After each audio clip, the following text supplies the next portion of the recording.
Hey guys, we're going to put all the cheap toys in order. There's been 20 of them. Unless you count this year's cheap toys. I'm going to hold off because they're not done making them, but I'm just going to go ahead and do the old ones. There's 20 of them to get through. I put them in order, and I'm going to put them on this little grandstand here. But just so you know, back in the 80s, you probably remember this. But they made these, Topps made these. They come in little garbage bags. It's one of Topps' best ideas, I think. It's just, I call this, novelty candy because it came with candy inside. The candy looks like this. Before I get started, I'm just showing you what cheap toys are. They came with these little wafers. People remember these tasting horribly. They're still somewhat edible, by the way. But anyway, I don't know if I have the whole set. I've never tried to go for the whole set, but it is possible to put enough of these together. I'm talking about the candy wafers to make a set. But let's get started. I have them situated over here. I don't want to show you that because I want to reveal them, okay?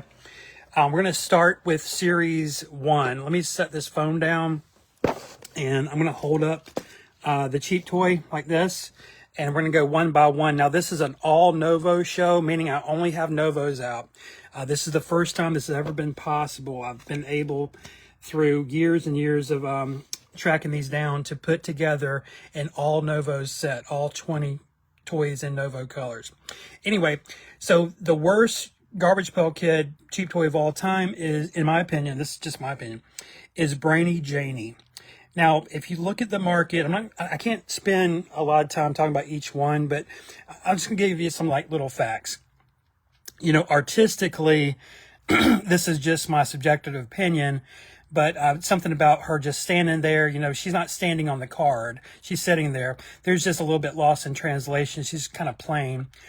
But if you look at the market facts, this toy does not do very well. The character does not do very well. Historically in cheap toys, it's the least valuable one. All right, so at number 10, we're going to go all the way to number 1. Then we're going to look, I'll flash it. We'll go look at the Series 2, in order. Okay, at number 9 is Mug and Megan. This is another one that typically doesn't sell very well in the cheap toy market. The figure, I don't think it's that bad, but just compared to some of the other ones, it just kind of falls a little flat. Yeah, I'm not sure I'm going to be able to put this phone down, actually. Now that I think about it, I'm going to have to kind of hold it up. At number, I went backwards. I'm sorry. At number 8 is Double Heather. This is another toy that just historically just doesn't do very well, compared to some of the ones you're fixing to see. I like it a lot. I love that they did Schizo Fran. She was a controversial character, and she was controversial back when this was made. So I thought that was very ballsy of Topps. I guess I could leave the phone like this. Very ballsy of Topps to go ahead and make a Schizo Fran. At number 7 is Little Flex, as my friend calls him. Russell Muscle, or Brett Sweat. Great sculpt. It's quite perfect. To me, what holds it back is just the character itself. I'm not sure why they needed a cheap toy of Brett Sweat. If you were Topps and all they had to work with at the time was Series 1 and Series 2. I'm talking about, that's what, 84 cards or whatever, 82 cards. They could have picked a different 10, right? Okay, at number 6 is Graffiti Petey. Now, this character has been on the rise like you wouldn't believe. Now, back when I started collecting these, this was the worst one because Graffiti Petey is the smallest, as you'll see. It's a little underwhelming, but I agree with the hobby and the market. I have always felt that this is a very charming one. And I love this character. I don't really love this toy of the character, but I've always loved New Wave Dave, But yeah, I have him sitting right there. Okay, at number 5 is the man himself, Atom Bomb. This is a character, a toy that I didn't quite honestly love to begin with. First of all, Atom Bomb standing in the toy, which is, I think, a weird choice. We had a a customizer. Do I need to go down this tangent? Anyway, he made a sitting atom bomb. God, I might not can even get to it. Can I just skip that? Okay, but anyway, at number 5, I have atom bomb. Look at this, Novo Red, 1 of 1. Amazing. Okay. At number 4, I have Crater Chris. Now, I know this is a lot of people's favorite one, but we're in the top 4 here. And I agree with you. I think it's at the top, but I've never had him at the very, very top. But he's quite perfect. He's one of the most three-dimensional ones. He's actually the second thickest of Series 1. Alice Island is the thickest, but he's second thickest. Very, rounded is what I'm saying. But I have him at number 4. At number 3, Leaky Lindsay. Yeah, a little controversial probably on this character, but she's only gaining in her presence in the GPK. She's just become iconic. I mean, everyone goes right to her. She's really the first snot character. So she represents, in Garbage Pail Kids, we have poop, snot, toilets, but she's the first snot character. And so that's what makes her iconic. But as for her cheap toy, I think it's perfect, as it can be. It works. And she also has, this trap space. Russell Muscle has trap space. And so as a sculpt, think like sculpture or three-dimensional art, just seeing that lace work, it goes by different names, is pretty nice.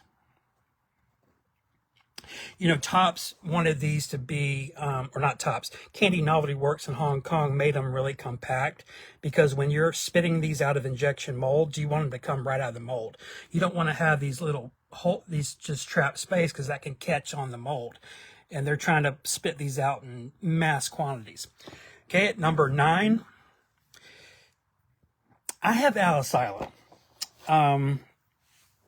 I could definitely argue that this is the greatest cheap toy of all time, but I actually don't even have her at the top 1 in Series 1. But I do love this one very much. It's the most dynamic one, I think. We'll see as we go through, but it's quite the masterpiece. And here she is in Novo Blue, Floater Blue. Okay, at number 1, you guessed it. This is my girl, man. There's a lot I can say about Thin Lin that I've said in all kinds of videos. I think she's the best one. I really do. She's the tallest. Let's go ahead and just say the facts. She's the tallest. She also gets her own little stand. Reminds me of Army Men. I just like this character as a toy. I think it's because the card is a little lackluster, but seeing Boney Joni as a toy, it's so fucking charming. I mean, she's literally flirting with us. It's almost like she's waving. She's not, I don't think, but I don't know. It's just such a great little toy. And look at all the trap space. This is truly a work of art. Look at the holes. Look at the design. Look at the tilt of the form of her body. I feel like I'm describing a piece of Greek sculpture. But could we for a minute? Could we talk about these on those terms just for a moment? I know it's delusional. Or is it? I don't really know. But that's my favorite one. Okay, let's go ahead and look at Series 2 at number 10, the worst one in my opinion. And according to the market, now I'm not basing this off the market, I'm basing this off of aesthetics. But the market seems to kind of agree, I think, is definitely the Elvis one, Las Vegas. Now, a lot of people doesn't know about the back with the guitar. Yeah, it's got so many great qualities. Now, before I get too deep, let's look at something here. There's a big difference between Series 1 and Series 2. I should probably hold it like this. Look at the thickness. That's because, listen, if you read my article, Series 1 was made to be vending toys. Now, vending toys comes in capsules. You turn the little knob at the grocery store, and they spit one of these out in the little capsules. it was meant to be flat, because if you look at the name of cheap toys, if you didn't know, in the industry, vending toys are called cheap toys. Wow, Russ, I learned something today. Yeah, hang out in my group. You might learn something. Okay, at number 10, the worst one in my opinion, the most underwhelming, is the fat one. Okay, at number 9, this is going to sting. I have alligator. Now, obviously, I love this. My issue with alligator, I think, is honestly the card itself, the character. It's just kind of weird. I never really loved the character. I remember as a kid pulling alligator out of a pack. I can't talk all day on this, but I remember just pulling that character out of the pack and just feeling like it didn't belong. It just wasn't Garbage Pail Kid enough or something. It just felt weird. Okay, at number 8, man, I hate to do this, but I have Distorted Dot. Now, the market would tell you this one is the second worst due to art auction records, but this thing is quite the abstract work of art. A lot of people don't know about her bob. Look at that bob. Look at the movement of the bob. Yeah, it should be higher, but it's a weird one. It's a weird one. I think there's some that's way better. Okay, at number 7, I think, is Mouthfeel. This is a character, I can't tell you why I like it so much. Now, it's not in the top 5 or anything, but it's always, a lot of people don't know about the butt cheeks. I'll give you a second to digest that. Yeah, so this is a very figure that has a lot of these little spherical shapes. Look at the hands. They're almost like little balls, paws, but look at the mouth. Everything's very rounded. It's, the artist did a great job with these, and that's going to be my number 7. At number 6, I have Fishy Phyllis. Speaking about, art and stuff like that, I just love this S format. You can see it there. It's got its problems. There's something weird going on with her arm here. She almost has 2 biceps or something. But if you can get around that, this is quite the charmer. Look at that. Now, what keeps this from being tip-top is there's no gag here, really. It's just a mermaid Cabbage Patch Kid. If you think about it, this could just be a Cabbage Patch Kid. I bet Xavier Roberts made a little Cabbage Patch Kid doll in a mermaid costume.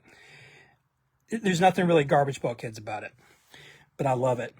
This is the one when I travel, I've taken it to Toronto, Canada, taken it to Cancun and places, taken it to around the U.S. as well. Okay, number 5, I have the weird one. I have this one. Picky Mickey demands a lot of attention. It's very thick. Look at the thickness here compared to just, just little flecks here. There's a lot of plastic here. If we weighed these, this would be one of the heaviest ones. But it's just such a weird toy. Just a vulture kid as a toy. Love the feet design. Look at the design on the bottom. It's quite the little piece here. All right, let's put it here. Okay, number 4, Galloping Glen. I love this sculpt so much. Look at the poetry. Would it be better if I did this? No, there's too much shadow. Sorry, it's very dark today because of the fucking hurricane. But yeah, if you can see this. Speaking of trap space, you can see, look at all the negative space, as we say. And so much to love about this. When I see something like this, I'm thinking, thank God Topps made a toy of Galloping Glen. I didn't even know I needed it. It's so amazing. It's also the widest of all the cheap toys. It takes up the most, length-wise, it's the longest. I think it is. Actually, Picky Mickey might... No, Glen's a little longer. Okay. Notice the difference between Series 2 and Series 1. These take up much more room. They're more three-dimensional. Okay, at number 3. Oh, this one hurts a little bit. This is Caddy Cathy. Okay, I'll be honest. I honestly think she's in a tie with Berserk Kirk, to be honest. Like, I don't know. When I was doing this, I had it like this. I had her at number 2, number 3. I literally kept doing this for about 30 minutes. It's tough. It's very tough. I would think most people, though, if I took a vote, this is about me, though, right now, but if I took a vote, I think most of us would put this at number 2. It's such a badass fucking toy. That's the thing. They're both just so badass. Let's just go with it. I have Caddy Cathy. Let's look at the back. I don't know if you've ever seen the back. She's like a pyramid. Speaking of heaviest toy, definitely the heaviest of all. Number 3. Okay, number 2. Really, to me, these are tied at 2. But Berserk Kirk. I just love the aggression. I like werewolves. The stance is a little wonky.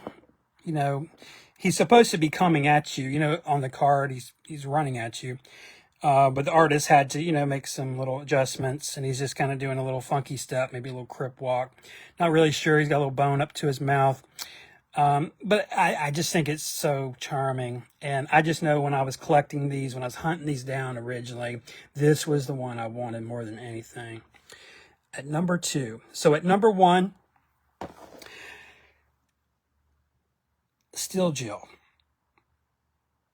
This is one of the most crazy things Topps has ever made. I cannot believe to this day that they made a severed head as a toy. It's one of the craziest objects this company has ever mass produced. It's just so wild. This has grown on me. Every year it grows better and better. It's the craziest thing. This is literally a head hanging off of a nail. It's just so badass. It's hard to even put into words. And it's perfection when it comes to texture. Just overall, head design, of course. It's just a head. Okay, we're going to put these in order. Luckily, I have enough of them to go ahead and do my top 5. Okay, this is going to be top 5. Okay, of all time, out of all 20, what's my top 5? Okay, at number 5, all time. Okay, so what I'm saying, let me just get, bullshit aside, this is in the top 5. It's got to be top 5. Come on. Out of all the cheap toys, Caddy Cathy, I think we can all agree, this is in the top 5. Come on. Whether you have it at number 1, number 2, number 3, number 4, number 5, it's in the top 5. Yes, I agree. But I do have it at number 5. Okay, number 4 of all time, I have the one that I'm struggling with as well, with these two. By the way, beautiful Sunshine Berserk Kirk. Such a hard one to find. Jeez. Oh, God. Anyway, I have him at number 4. At number 3, Steel Jill. Now, this means my top 2 come from Series 1. You pick up on that? Yeah. Yep. Number 2, in my opinion, of all time. And what I'm saying is, Alice Island is a better one than Steel Jill. I already regret saying that as it was coming out of my mouth. I actually might need to rethink this. This is tough. I mean, it's tough to do because they're so awesome, right? Can we just agree on just something here?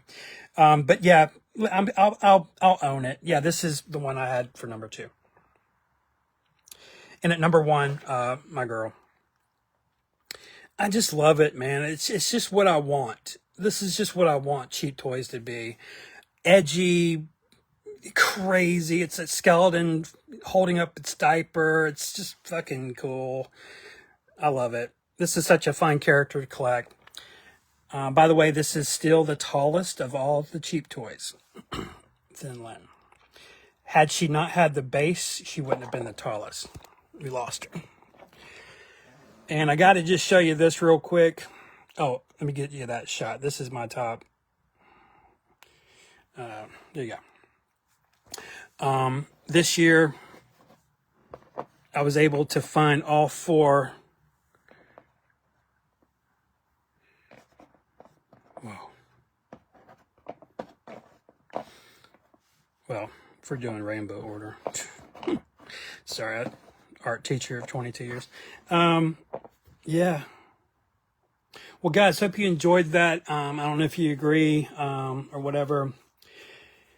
But, yeah, I just love these so much. And I'm not done collecting them, you know. And, you know, Topps just put out their cheap toys this year. They're licensed to Get a Grip, but they're still Topps. They're not very good, but they're not done making them. So we don't know what's coming out next. I call this Prometheus, which is like a alien humanoid. It's just a little joke I had. Well, guys, hope you enjoyed that. That's about all I got. And I'll see you guys in the next one. Russ Van out. And cheap toys forever.